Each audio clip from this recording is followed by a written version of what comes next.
बिस्मिल्लाहिर्रहमानिर्रहीम, अस्सलाम वालेकुम। मैं गौर बट सियासत के प्लेटफॉर्म से आपकी खिदमत में हाजिर हूं। खबर यह है कि 18 सितंबर बड़े फैसले का दिन करीब आ गया है और एक बड़ा चीफ नवा भी आ गया है। ये क्या फैसले करेगी और क्या जो है वो एक्सपेक्टेशंस हैं, मैं आपके साथ इसकी तफसीलात शेयर करता हूं। मगर उससे पहले मैं चंद खबरें हैं जो बड़ी इंटरेस्टिंग है, मैं समझता हूं कि वो आप तक पहुंचना बहुत ज़रूरी है।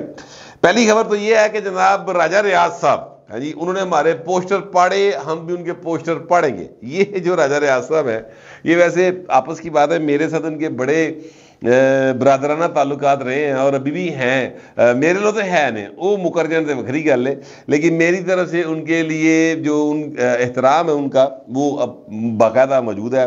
राजा रियाज साहब जो हैं फैसलाबाद की एक अवामी शख्सियत हैं और वो पीपल्स पार्टी से उनका सफ़र सियासत शुरू हुआ था।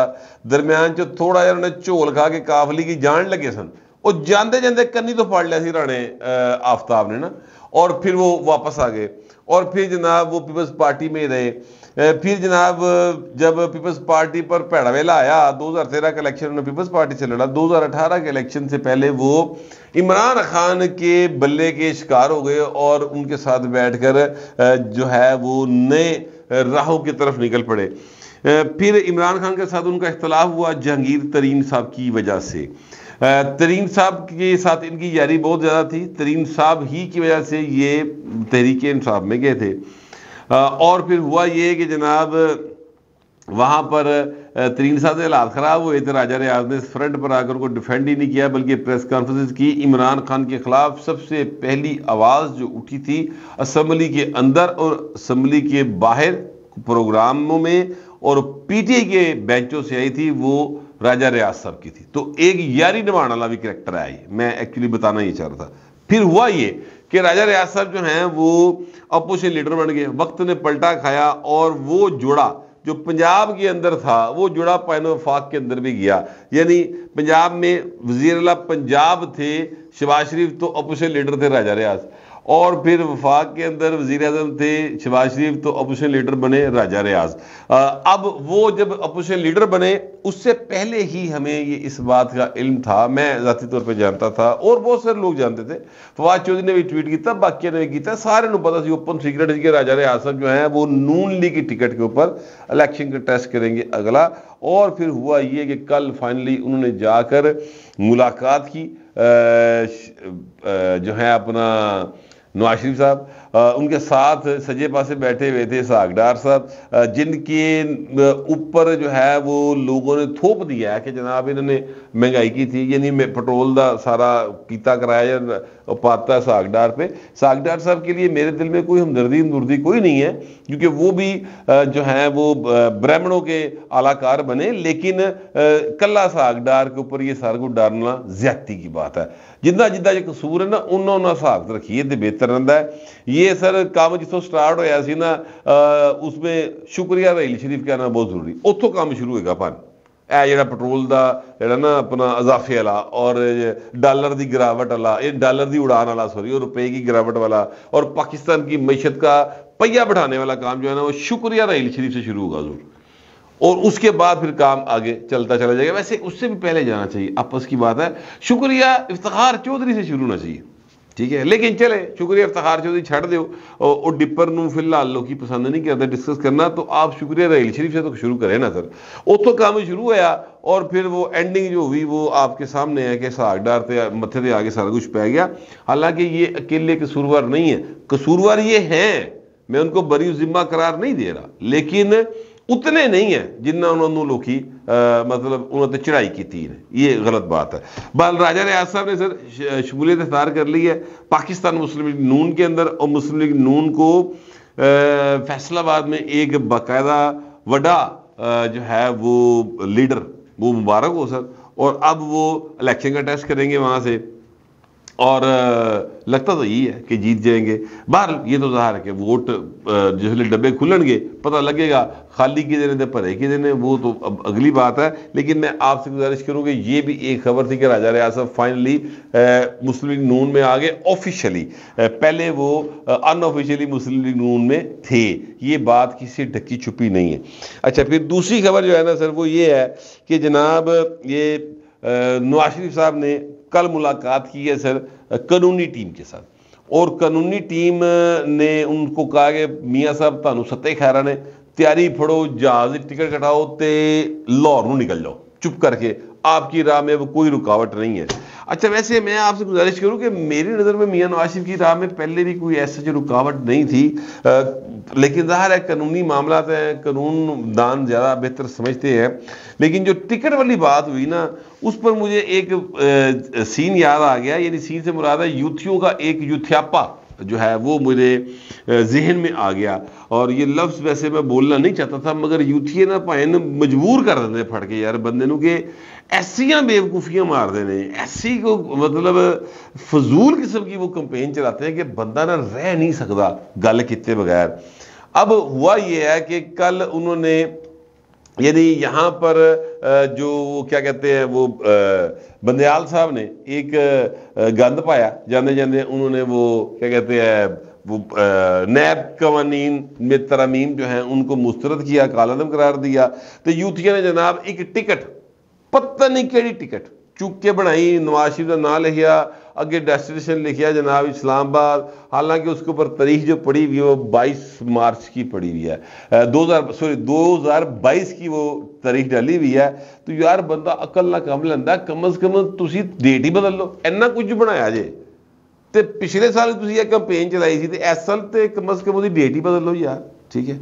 लेकिन नहीं, ये हरकतें वो नहीं करते, बस जो जिथों आ गया मौकला ने जिहो जी शायद भेजती उन्होंने उस तरह जनाब उन्हें चला देना होंगे फट के।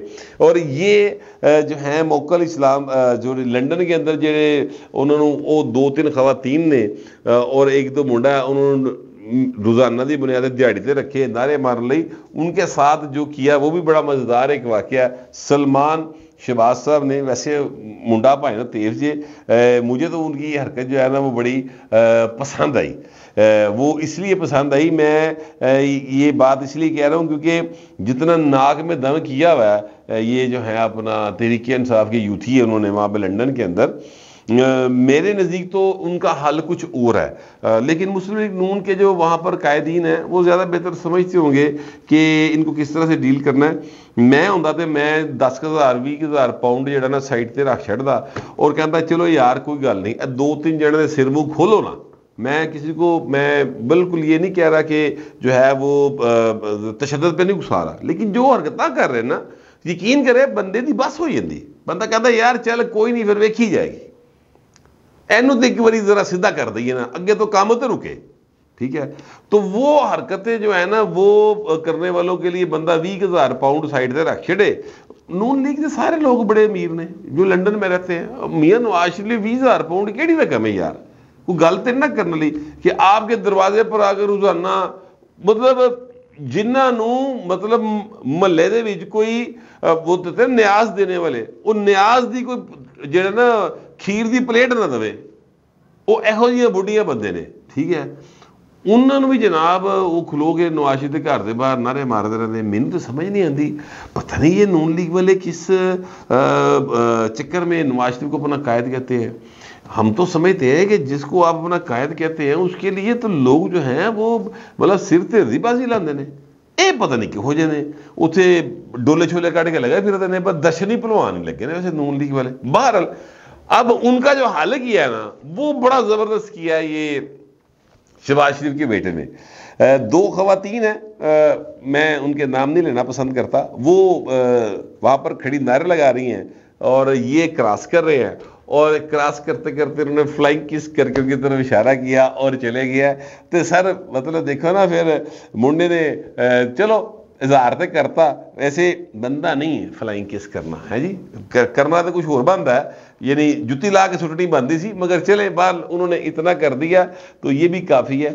अच्छा, अब मैं आपको ना असल खबर देने लगा। पहले तो मैंने आपको बातें बता दी हैं कि मियाँ साहब जो है ना वो ग्रीन सिग्नल लभ्या पे तो आए पे ने, तो मियाँ साहब ने वैसे भी मेरा नहीं ख्याल को रोक रहा सी। अब आ रहे हैं वो लोग, ये कह रहे हैं कि बंदयाल गया तो मियाँ आ रहे हैं। मियाँ ने बंदयाल ने भी जाना ही जाना सी तो मियाँ ने भी आना ही आना सी, और आना है इंशाल्लाह। मैं आपको बता रहा हूँ 21 अक्टूबर को मियाँ नवाज शरीफ लाहौर के अंदर लैंड किए होंगे, और एक झूठा 2 नंबर किस्म का सर्वे सा कुछ चैनल चला रहे हैं, यानी वो जो होते हैं ना अपना यूट्यूब के चैनल वो चला रहे हैं कि ग्वाल मंडी में हम फिर रहे हैं, मियाँ नवाज शरीफ का इलाका है, और जनाब पूछ रहे हैं मियाँ आएगा तो इस्तकबाल करने जाओगे, और लोग आगे से उनके खिलाफ बातें करें। फेक लोग खड़े किए हुए, वो सारा कुछ ऐसे ही है। मैं आपको बार बार ये बात कह रहा हूँ, जीत हार होनी है उस पर जो बैलेट पेपर के ऊपर होंगे, और बैलेट पेपर के ऊपर मियाँ नवाज शरीफ के मुकाबले में फिलहाल दूर दूर तक कोई नहीं। कल नु पीपल्स पार्टी खलो जावे ਉਹਦਾ मैं कुछ नहीं कहता, फिलहाल तो भाई किसी दूर दूर तक कोई ऐसी चीज़ मुझे दिखाई नहीं दे रही। बहरहाल मियाँ साहब जो हैं वो आ रहे हैं, लेकिन एक फैसला जो है ना वो सर अब 18 सितंबर को वो एक बड़ा फैसले का दिन है। वो कैसे फैसले का दिन है? बंदयाल साहब जो थे उन्होंने सर पाकिस्तान की जो अदालती तारीख है उसमें कई गंद मारे, एक अद्दा नहीं मारे, कई मारे। 63A की जो है अपना क्या कहते हैं तशरीह से लेकर सासू माँ की खिलाफ होने वाली इंक्वायरी की बेंच को स्टे देने वाले बेंच की सरबराही करने तक भाई ने काफ़ी गंद मारे ने। लेकिन मैं आपसे अर्ज करूं कि एक गंद उन्होंने ये मारा हुआ है कि जो अब चीफ जस्टिस बने हैं पाकिस्तान के मिस्टर जस्टिस काजी फायसा साहब, और मोस्ट रिस्पेक्टेड बंदा, मैं फिलहाल मैं आपको बिल्कुल ऑनेस्ट टू गॉड बता रहा हूँ कि इनके लिए जितना एहतराम इस वक्त लोगों के अंदर मौजूद है, मेरा नहीं ख्याल कि इससे पहले किसी चीफ जस्टिस के जो है ना नसीब में आया हो। ईवन इफ्तिखार चौधरी जो है उदे भी नसीब ही नहीं। एक तबका जड़ा पसंद करता सी परवेज मुशर्रफ नूं, वो तो खिलाफ है ही सी ना। अब काजी फायसा साहब जो है ना उनके ऊपर फिलहाल तो किसी किस्म का कोई दाग भी नहीं है, जिन्हें लाए गए सन वो सारे धोते गए ने। अच्छा, अब मैं आपसे गुजारिश करूं कि काजी फायसा साहब ने एक स्टे दिया था और फैसला दिया था, बल्कि स्टे नहीं दिया था, फैसला दिया था, और फैसला ये दिया था कि जनाब जब तक रूल्स ऑफ प्रोसीजर नहीं बनते सुप्रीम कोर्ट के बेंच बनाने के हवाले से, कि बेंच बनाने का इख्तियार किसका है, तब तक सारे बेंचों की तश्कील रोक दी जाए। सबसे पहले वो रूल्स बनाए जाए, उसके बाद अगली बात की जाए। अच्छा, उसके खिलाफ बंदयाल साहब ने एक पहले प्रेस रिलीज जारी करवाई रजिस्ट्रार से, और कहा जनाब यह फैसला कोई नहीं गा, अपने लो चलाकी लाने की कोशिश की थी। जब बात समझ आई कि नहीं यार ऐसा गल नहीं बढ़नी, काजी फायसा साहब का जो फैसला था उसको स्टे कर दिया 6 रुकनी बेंच ने। जी मुझे याद आ गया, ठीक है। अच्छा, अब उसके बाद क्या हुआ? उसके बाद ये हुआ कि हुकूमत ने कानून साजी की कि आर्टिकल 184(3) के तहत जो आज खुद नोटिस लेने का इख्तियार है वो किसके पास है, और रूल्स ऑफ बिजनेस क्या होंगे, ये एक बाकायदा तौर पर हुकूमत ने कानून साजी की, जिसके खिलाफ उमर अता बंदयाल साहब ने एक जो है वो स्टे किया और अपनी कार्रवाई जो करना चाहते थे वो जारी और सारी रखी। अच्छा, अब काजी साहब जो हैं वो जाहिर है कि चीफ जस्टिस बन गए। 18 तारीख यानी जो है उस पर उसकी तारीख थी। उमर अता बंदयाल साहब चूंकि अब चीफ जस्टिस नहीं रहे, वो उस 8 रुकनी बेंच की कर रहे थे अपना सरबराही, तो बेंच से टूट चुका। अब नया बेंच जो है उसकी तश्कील होनी है। काजी साहब का अगर हम माजी देखें तो वो स्टे जहां पे आता है वहां पर वो रुक जाते हैं कि भाई अभी जब तक उस स्टे का फैसला नहीं होगा आगे काम नहीं टूट सकता। जैसे कि सासू माँ की जो खिलाफ जो एक था ऑडियो लीक, उसके ऊपर स्टे आ गया था, तो काजी साहब ने उसकी जो कमीशन बना था उस पर समाअत रोक दी थी। अब ख्याल ये किया जा रहा है कि काजी साहब जो हैं पहले रूल्स बनाएंगे कि बेंच बनाने का इख्तियार किस तरह से इस्तेमाल होगा, और 184(3) के तहत जो कानून साजी की गई है कि 184(3) के तहत आज खुद नोटिस लेने का इख्तियार किस तरह से इस्तेमाल होगा, कौन लोग करेंगे, 3 सीनियर मोस्ट जज साहबान करेंगे, वो वाला सारा मामला जब तक वो क्लियर नहीं करेंगे तब तक लगता नहीं है कि गल आगे टुरेगी। और उम्मीद यही है कि सबसे पहले वो जो पहला वर्किंग डे होगा, ज़ाहिर है 18 सितंबर होगा, उस दिन बैठकर ये काम किया जाएगा और उसके बाद अगली गल होएगी। ये उनसे तवक्का की जा रही है कानूनी हलकों की जानिब से। अब वो करेंगे नहीं करेंगे, लेकिन तवक्का ये है। मगर मैं आपसे गुजारिश करूं, अगर काजी साहब जिस चीज़ की उनसे तवक्का की जा रही है वही करते हैं तो भी एक बहुत बड़ा फैसला होगा। पाकिस्तान की जुडिशरी के अंदर पहली बार जो अकेले चीफ जस्टिस ने इख्तियार अपने को रखा सी, वो कानून के तहत वो तकसीम हो जाएगा। बहुत बड़ा फैसला होगा। अपना इख्तियार कौन छड़ता बाबू जी, पटवारी नहीं छड़ता तो चीफ जस्टिस तो छुड़ा लिया, बड़ी गल होगी। अच्छा, और अगर फर्ज करते हैं कि वो कहते हैं कि नहीं फिलहाल इन्हों काम इंजी रिटर्न दो, तो भाई ने भी बड़ा बड़ा फैसला होएगा कि काजी साहब जो असूल की बातें किया करते थे वो सर अपना वेला आया तो भाई ने उन्होंने अमल ही नहीं किया। तो दिन बड़ा अहम है सर कल का। अब उस दिन के हिसाब से चीज़ों को देखा जाना चाहिए कि कल के दिन क्या होता है, क्योंकि इसके नतीजे में पाकिस्तान के अंदर बहुत सारे सियासी सराज जो हैं वो मुरतब होंगे। किसी को लगे अच्छा, किसी को लगे बुरा। पाकिस्तान की सियासत सुप्रीम कोर्ट की अदालत के कटहरे में खड़ी हुई है, आज से नहीं, जस्टिस मुनीर के दौर से लेकर आज तक खड़ी हुई है। जब तक हम सियासत को अदालत के कटहरे से बाहर नहीं निकालेंगे बाइज्जत बरी करके, तब तक पाकिस्तान की ना मईशत चलेगी सर, ना जमहूरियत चलेगी, ना ही रियासत का मुस्तकबिल सिक्योर होगा। ये मेरा ख्याल है। हो सकता है कि आपको मेरे ख्याल से इत्तेफाक ना हो, लेकिन जो भी आपका ख्याल होगा लिखिएगा जरूर, मगर जरा तहजीब के साथ। फिर वक्त इतना ही, मिलते अगले मिलाद।